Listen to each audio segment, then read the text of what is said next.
નમસ્તે મિત્રો, સ્વાગત છે તમારું મારા આજના નવા વિડીયોમાં। મિત્રો આજે આપણે બનાવીશું બાજરીના થેપલા। તો એના માટે આપણે સૌથી પહેલાં વાસણમાં એક વાટકી પાણી એડ કરી દઈશું। પાણીને આપણે ગરમ થવા દઈશું। એમાં આપણે ટેસ્ટ મુજબ મીઠું એડ કરી દઈશું। જે વાટકીના માપથી આપણે પાણી લીધું છે એ જ વાટકીના માપથી આપણે બાજરીનો લોટ લેવાનો છે। તો લોટના ભાગનું આપણે આમાં મીઠું એડ કરી દઈશું। હવે પાણીને આપણે બરાબર ઉકળવા દઈશું। આપણું પાણી થોડું ગરમ થાય એટલે એમાં આપણે થોડો થોડો લોટ એડ કરી અને હલાવીશું। મિત્રો આપણું પાણી જે છે સરસ ગરમ થઈ ગયું છે અને એમાં મીઠું પણ ઓગળી ગયું છે।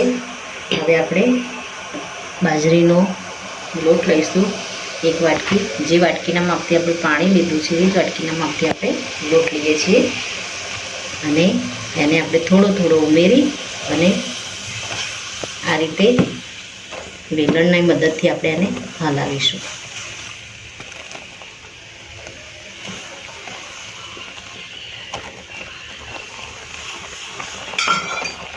થોડી વાર માટે ગેસ ચાલુ રાખીશું।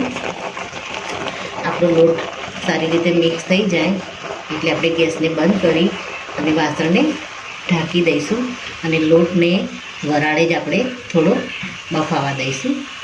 આપણો લોટ પાણીમાં મિક્સ થઈ ગયો છે। હવે આપણે ગેસને બંધ કરી દઈશું અને આ રીતે બધો લોટ આમાં નાખી અને વાસણને આપણે ઢાંકી દઈશું જેથી લોટ આપણો એકદમ સારી રીતે બફાઈ જાય। મિત્રો હવે આપણે લોટ ઉપરથી ઢાંકણ હટાવી અને લોટને આપણે એક વાસણમાં નીકાળી દઈશું। હજુ પણ આપણા લોટમાં વરાળ નીકળી જ છે। બધો જ લોટ આપણે આમાં લઈ લઈશું।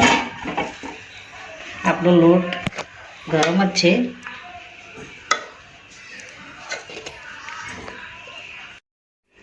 આપણો લોટ હજુ ગરમ જ છે અને આપણે હાથ વડે મસળવાનો છે। એટલે સૌ પહેલાં તો આપણે એમાં પપ્પુ કાકાનું શુદ્ધ દેશી ઘી એડ કરી દઈશું।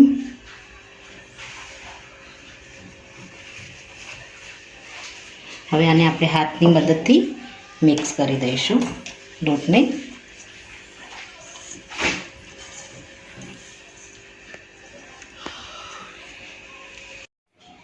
મિત્રો આપણે આની અંદર હવે બીજા મસાલા કરી દઈશું। તો મેં અહીંયા 4 થી 5 કળી લસણ લીધું છે અને એમાં 5 થી 6 નંગ લીલા મરચાં અને થોડું જીરું અને એમાં થોડી અડધી ચમચી ખાંડ નાખી અને એને ખોયણીમાં સારી રીતે વાટી લીધું છે। એને આપણે આમાં એડ કરી દઈશું। ત્યારબાદ ઝીણી આપણે મેથીને તો આખી જ રાખી છે। મેથીને આવી રીતે કૂટી અને એને પણ આપણે આમાં એડ કરી દઈશું।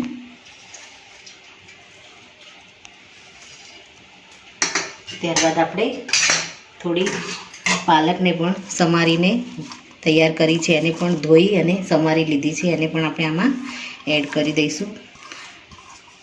આપણો લોટ ગરમ છે એના પર બધા મસાલા એડ કરી અને પછી આપણે હાથની મદદથી એને મસળી લઈશું। આપણે થોડી ઝીણી સમારેલા ધાણા લઈશું એને પણ આમાં એડ કરી દઈશું।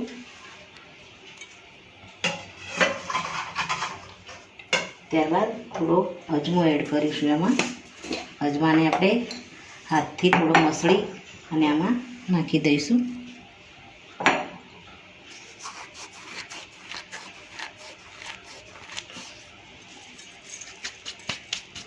થોડા આપણે તલ એડ કરીશું 1 ચમચી જેટલા। એને પણ આપણે આમાં નાખી દઈશું। ત્યારબાદ અડધા લીંબુનો રસ કર્યો છે, રસ કાઢીને આપણે એમાં એડ કરી દઈશું। ગળપણ અને ખટાશ બંને બેલેન્સ થઈ જશે। હવે આપણે જે મસાલા આમાં એડ કર્યા છે એના ભાગનું આપણે એમાં મીઠું એડ કરી દઈશું। ત્યારબાદ એને હાથથી સારી રીતે મસળી દઈશું। લોટને આપણે પાણીમાં ગરમ કર્યું એમાં પણ આપણે મીઠું એડ કર્યું હતું. હવે આપણે હાથની મદદથી લોટને બરાબર મિક્સ કરી દઈશું.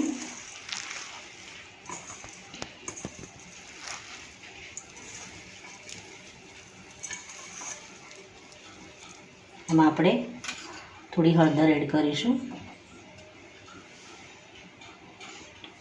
1 ચમચી જેટલી. એમાં આપણે ગરમ મસાલો એડ કરીશું 1 ચમચી, અને લાલ મરચું આપણે મીડિયમ તીખું 2 ચમચી આમાં એડ કરી દઈશું, જેથી આપણા થેપલાનો ટેસ્ટ એકદમ ખટ્ટો મીઠો અને તીખો આવે. જો આપણે લોટ થોડો ઢીલો થઈ ગયો અને પાણી થોડું વધારે પડી ગયું તો આમાં તમે બેસનનો ઉપયોગ પણ કરી શકો છો. મેથી અને પાલક આપણે ધોઈને લીધા છે, છતાં પણ એની અંદરથી થોડું પાણી નીકળશે. જો આપણો લોટ ઢીલો થાય તો એમાં થોડું આપણે બેસન એડ કરીશું.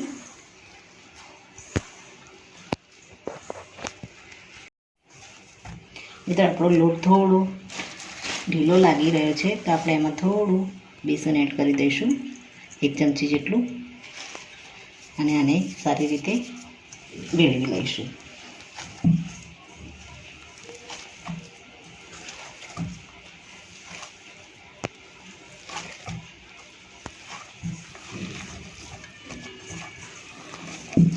હવે આને 2 મિનિટ માટે રેસ્ટ આપીશું, અને ત્યારબાદ આના આપણે થેપલા વણીશું.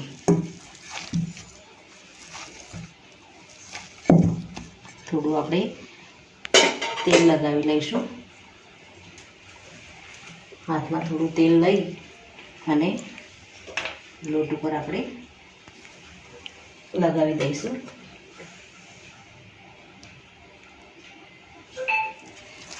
અને લોટને સારી રીતે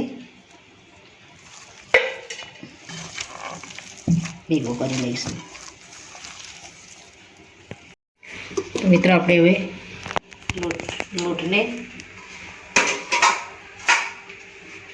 જોઈ લઈશું. આપણો લોટ એકદમ સરસ રેડી થઈ ગયો છે. આમાંથી આપણે થેપલા તૈયાર થાય એવા નાના નાના આપણે ગોળા વાળી લઈશું.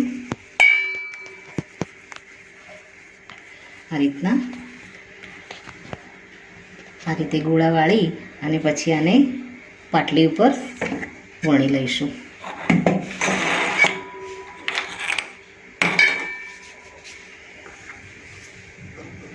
આપણે આમાં નીચે પાટલી ઉપર ચોંટે નહીં એના માટે આપણે થોડો ઘઉંનો લોટનો ઉપયોગ કરીશું.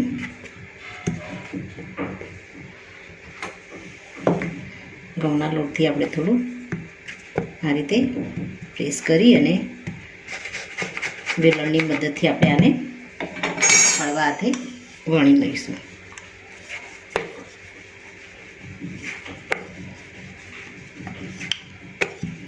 મિત્રો બાજરીના જે આપણે રોટલા બનાવીએ છીએ એ આપણે વેલણ કે પાટલી ઉપર સારી રીતે આપણે વણી શકતા નથી, પણ આપણે લોટને જે રીતે તૈયાર કર્યો છે એને ગરમ પાણીમાં નાખી અને એટલે આપણે સરસ એવા થેપલા તૈયાર થઈ જશે.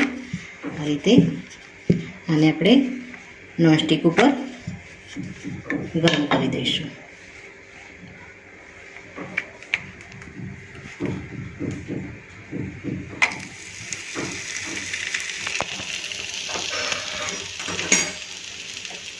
નોનસ્ટિકને આપણે મીડિયમ ગરમ કરી થોડું તેલ એડ કરીને ઉપર આપણે થોડું તેલ એડ કરી અને એને બંને સાઈડથી સારી રીતે શેકાવા દઈશું. આ રીતે આપણે બધા થેપલાને હળવા હાથે વણી લઈશું.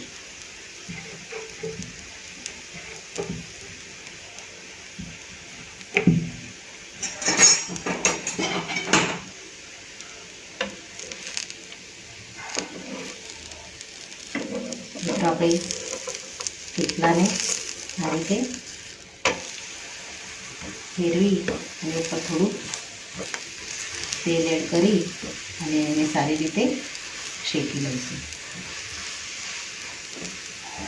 બંને સાઈડથી આ રીતે પ્રેસ કરી અને આપણે બાજરીના થેપલા રેડી કરી દઈશું.